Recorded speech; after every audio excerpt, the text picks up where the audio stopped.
Refugee, Chapter 39, pages 229 to 235. Story of Mahmoud.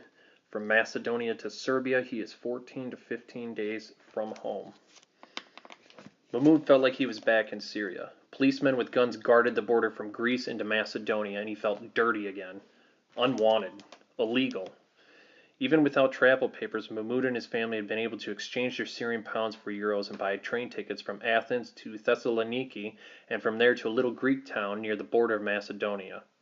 Now they were headed for the Macedonian town of Givelgia, where they hoped to catch a train north to Serbia, and from there to Hungary. But first they had to find a way to sneak across the border. Mahmoud pointed out a little tangle of tents and laundry lines just off the gravel road, and Mahmoud's father pulled them into the camp to plan their next move. It was another little refugee village, the kind of makeshift town Mahmoud had seen again and again on the road out of Syria. Mahmoud and his father hunkered down behind a trash barrel and watched the border crossing. The Macedonian police weren't turning people away, but they might be checking papers, and Mahmoud's family hadn't waited in Athens for official travel permits. Mahmoud's dad pulled out his iPhone and consulted the map. "This whole area is farmland," his father said. "Flatland, too easy to be caught." He scrolled sideways on the map and Mahmoud leaned in closer. "It looks like there's a forest here to the west," Dad said. "They can't have every meter of the border guarded. We'll slip through at night. Once we're in Macedonia, we'll be all right. Where's your mother?" Mahmoud looked up. Mom was where she always was, working her way through the tents, looking for Hannah. Hannah wasn't there, though, and she wasn't at any of the other little cluster of refugee tents they passed as they hiked farther into the countryside. At some place he'd picked up from the map on his iPhone, Mahmoud's father led them off a dirt road into a dark forest. It was late, well after midnight, and Mahmoud was weary from walking, but they still had 2 hours to walk to the Macedonian border. Walid raised his arms to be carried, and Dad hefted him up across his shoulder. Mahmoud bristled. Walid was being a baby. He was too big to be carried. Mahmoud was tired too, but nobody was carrying him. They walked along in silence, their way lit only by the occasional glow of the phone screen as Dad checked their position. The forest was full of tall pine trees that crowded almost everything else out, and the ground was covered with brown pine needles that smelled like a car freshener. Somewhere in the forest an owl screeched, and Mahmoud heard the scurrying of small animals. Every rustle made Mahmoud jump, every scuffle gave him goosebumps. He was a city boy, used to the lights and sounds of traffic. Here, every sound was like a gunshot in the unearthly dark and quiet. It terrified Mahmoud. At last they emerged from the dark woods and found the train station. It was a small 2-story mustard-colored building with a burgundy roof and rounded gables. It was also packed with people. Hundreds of people slept outside using their backpacks and trash bags as pillows. They filled the train platform and the sidewalks in front of the station, and some even slept between the tracks. Plastic bottles and empty bags and discarded wrappers littered the ground. Mahmoud watched his father's shoulders sag. Mahmoud felt the same way. But then his father stood taller and hiked Walid up higher and higher on his shoulder. "Hey, at least we know we're on the right track," he said. He grinned at Mahmoud. "The right track. Get it?" Mahmoud got it. He just didn't think any of this was funny. "No? Nothing?" his father said. "I guess I need to train you better." Mahmoud still didn't laugh. He was too tired. Mahmoud's mother had already left them, stepping carefully among the sleeping refugees like a ghost, searching for Hannah. "The train station looks close," Mahmoud's father told him. "We'll have to find some place to sleep. We'll come back in the morning and see if we can buy tickets." They found a nearby hotel listed on TripAdvisor, and they collected Mahmoud's mother and set out for the inn on foot. Mahmoud couldn't wait to climb into a real bed.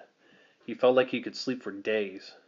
A car came up behind them, and this time Mahmoud didn't jump out in front of it, but it slowed down and stopped beside them anyway. "You need taxi?" the man said in broken Arabic. "No," Mahmoud's father said. "We're just going to the hotel." "Hotel much money," the man said. "You go to Serbia? I take you in taxi, 25 euros each." Mahmoud did the math. 100 euros was a lot of money, almost 24,000 Syrian pounds. But a taxi ride straight to Serbia without spending the night or longer in Macedonia? Mahmoud's parents huddled together and Mahmoud listened in. Train tickets were likely cheaper, and Mom worried about accepting a ride from a strange man in a country they didn't know, but Dad argued there wasn't another train until at least tomorrow. There were already so many people waiting for the train at the station. "We're all tired, and a taxi gets us closer to Germany. Sleeping on the ground doesn't," Mahmoud threw in. "That's the deciding vote then," Dad said. "We'll take the car." It was a good decision. 2 hours and 100 euros later, they were at the Serbian border. It was still dark, but there were no border guards where the driver dropped them off. No roads either.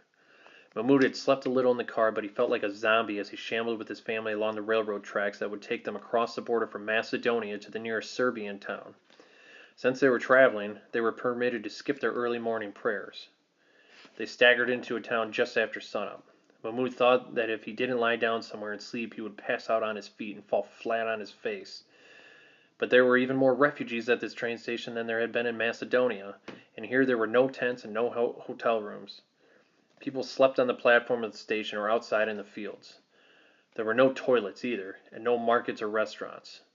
What little the local Serbs had, they were charging a fortune for.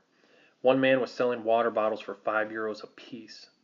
A group of men sat around a power strip charging their phones as they were huddled around a campfire. Mahmoud had seen scenes like this everywhere along the route from Athens to Germany.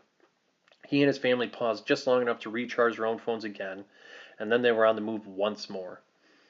Mahmoud was so tired he wanted to cry. His father found them a bus to Belgrade, and Mahmoud was thankful for the few hours' sleep, uncomfortable though they were. It was almost sundown when they arrived in the Serbian capital, but they still couldn't stop.